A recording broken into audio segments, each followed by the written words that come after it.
After the session is complete, the cooldown will take place. This will be similar to warm-up, as they will do a light jog, and while doing this, they will do arm swings so to cool down the leg and arm muscles that have been used. This should last for around 30 to 45 seconds before stopping. The reason for doing flexibility training is because the client has had a full week of training and sometimes may have tournaments on the next day. And flexibility training is easy on the body as it isn't tiring and doesn't entail you exerting large amounts of force, and so the stress on the body is small.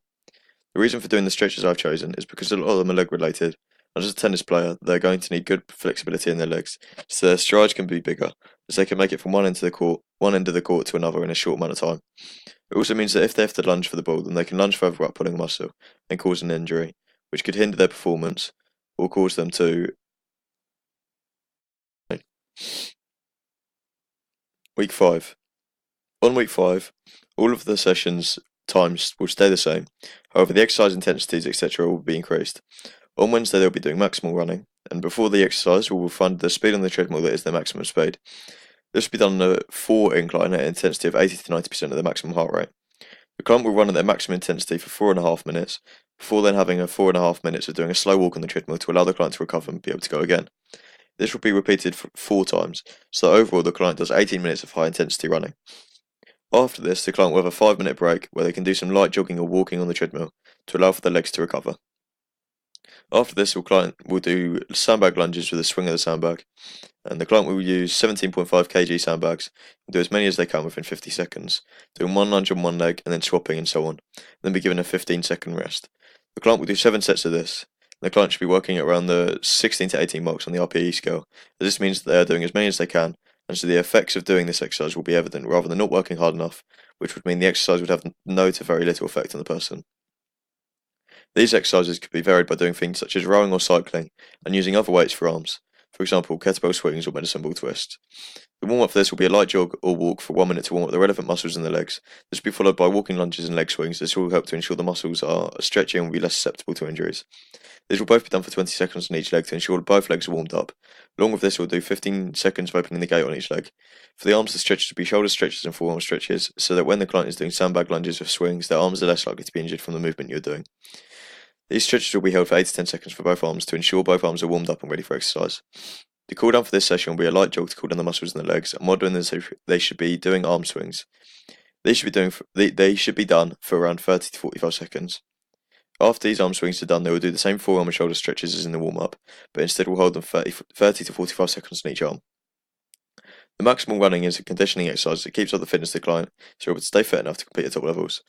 However, because they already train most days, they will receive a lot of conditioning, and so this is a slightly lighter session, which will work on the anaerobic and aerobic conditioning of the client, and so they'll be able to work anaerobically for longer, as well as aerobically for longer and at higher intensities. Sandbag lunges with swings will be done to help increase the strength and muscular endurance of the client, which will be especially powerful, as it will mean his tennis strokes will be more powerful and he'll be able to keep this power up for longer. The reason for rest periods in between sets is so that the client doesn't overload, which would cause an injury.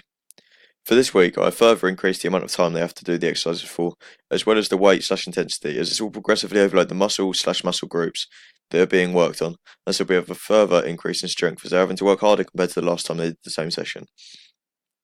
This will also mean that progressively, as the sessions go on, the muscles that are being worked on can work for longer, as this means the muscular endurance is increased, which is needed for tennis players as they need to be able to keep the power in their legs and arms so they can travel the same/larger distances during games and can generate the same/larger power behind their shots. On Friday, they'll be doing flexibility training. To start the session, I would ensure the client has done a good warm-up, as if they didn't or didn't do it properly, it could easily cause them to pull muscles and get injured when doing the stretches during the main part of the flexibility training. This warm-up will include a light jog to warm up the leg muscles. While doing this, they will do some arm stretches such as shoulder stretches and arm swings. Each stretch should be held for 8 to 10 seconds before doing it on the opposite arm, and they should be running the whole time they're doing these stretches at a slow pace. After the warm-up is done, the flexibility training will start the shoulder rolls, and he will do these for 30 seconds. The next stretch will be the standing hamstring stretch, which will be held for 50 to 60 seconds before swapping legs and holding for another 50 to 60 seconds. The next stretch will be the supine leg stretch, which entails the client laying on the floor with one leg bent and foot on the floor and the other in the air. While holding the leg in the air with their hands, the client will rotate their ankle in a 360-degree circle. Repeat this rotation 4 times for each ankle. Finally, the client will do the inner thigh stretch and will repeat this 4 times for each leg. After the session is complete, the cool down will take place. This will be similar to warm-up, as they will do a light jog, and while doing this they will do arm swings so to cool down their leg and arm muscles that have been used. This should last for around 30 to 45 seconds before stopping. The reason for doing flexibility training is because the client has had a full week of training and sometimes may have tournaments on the next day, and flexibility training is easy on the body as it isn't tiring and doesn't entail you exerting large amounts of force, and so the stress on the body is small. The reason for doing the stretches I've chosen is because a lot of them are leg related. As a tennis player, they're going to need good flexibility in their legs, so their strides can be bigger, so they can make it to one end from one end to the court to the other in a short amount of time. It also means that if they have to lunge for the ball, they can lunge further without pulling a muscle and causing any injury, which could hinder their performance or cause them to have to stop playing. I've increased the amount of time they have to do these stretches for, / the amount of sets or reps they have to do for each stretch slightly from the original amount, so that the client is holding the muscles in a stretched position for longer, which will cause the muscle's ability to stretch to increase and so their flexibility will increase further. Week 6. On the final week, week 6, they will be doing the same session times, and on the Wednesday they will be doing maximal running. Before doing the exercise, we will find the maximum speed on the treadmill, and this will be done on a full incline at an intensity of 80-90% of their maximum heart rate. The client will run at this intensity for 5 minutes before then having 5 minutes doing a slow walk on the treadmill to allow for the client to recover and be able to go again. This will be repeated 4 times, so that overall the client does 20 minutes of high intensity running. After this, the client will have a 5-minute break, and they can do some light jogging or walking on the treadmill to allow for their legs to recover. After this, the client will do sandbag lunges. With the swing of the sandbag, the client will use 17.5 kg sandbags and will do as many as they can within 60 seconds, doing one lunge on one leg and then swapping and so on, and then be given a 20-second rest. The client will do 7 sets of this, and the client should be working around the 16 to 18 marks on the RPE scale. This means that they're doing as many as they can, and so the effects of exercise will be evident, rather than if they were not working hard enough, which would mean the exercise would have no to very little effect on the person. These exercises could be varied by doing things such as rowing or cycling, and using other weights for the arms, for example kettlebell swings or medicine ball twists. The warm-up for this will be a light jog or walk for 1 minute to warm up the relevant muscles in the legs. This will be followed by walking lunges and leg swings, as this will help to ensure the muscles are stretchy, will be less susceptible to injuries. These will both be done for 20 seconds on each leg to ensure both legs are warmed up. Along with this, they will do 15 seconds of opening the gate on each leg. For the arms, the stretches will be shoulder stretches and forearm stretches, so when the client is doing sandbag lunges with swings, their arms are less likely to be injured from the movement you're doing. These stretches will be held for 8 to 10 seconds for both arms to ensure both arms are warmed up and ready for exercise. The cool down for this session will be a light jog to cool down the muscles in the legs, and while doing this they should be doing arm swings. These should be done for around 30 to 45 seconds. After these arm swings are done, they will do the same forearm and shoulder stretches in the warm-up, but instead will hold them for 30 to 45 seconds on each arm. The maximal running is in conditioning exercise, as it keeps up the fitness of the clients so they're able to stay fit enough to compete at the top levels. However, because they already train most days, they will receive a lot of conditioning through this. This is a slightly lighter session, although still hard, to try and avoid injuries. This will also work mainly on the anaerobic and aerobic conditioning of the client, and to be able to work anaerobically for longer as well as aerobically for longer and at higher intensities. This could be helpful at the end of rounds. They may have to start working anaerobically, especially if there is a long rally, and because tennis games go on for a long period of time, the aerobic capacity of the client has to be high to keep the performance high towards the latter stages of the game. Sandbag lunges with swings will be done to help increase the strength and muscular endurance of the client, which will be especially helpful as it will mean as tennis strokes will be more powerful, be able to keep this power up for longer. The reason for rest periods in between sets is the client doesn't overload, which will cause an injury. For this week, I have further increased the amount of time they have to do the exercises for, as well as the weight / intensity, as this will progressively overload the muscles / muscle groups that are being worked on, and so there will be a further increase in strength, as they're having to work harder compared to the last time they did the same session. This will also mean that progressively, as the sessions go on, the muscles that are being worked can work for longer, as this means the muscular endurance has increased, which is needed for tennis players, as they need to be able to keep the power in their legs and arms so they can travel the same / larger distances during games, and can generate the same / larger power behind their shots. However, for this week, I've also increased the rest periods in between the sets of maximal running by 5 seconds, as because they are working at such a high intensity for such a long period of time, you don't want their muscles to burn out while doing the exercise, and so I've given them slightly more rest time so they can continue working at such a high intensity for so long. On Friday, they will be doing flexibility training.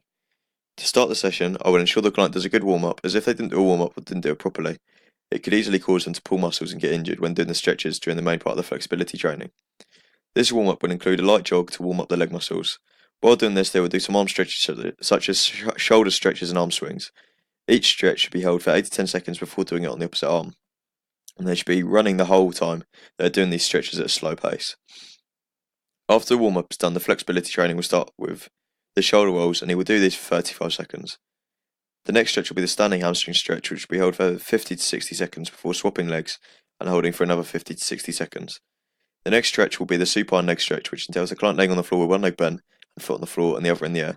While holding the leg in the air with their hands, the client will rotate their ankle in a 360-degree circle.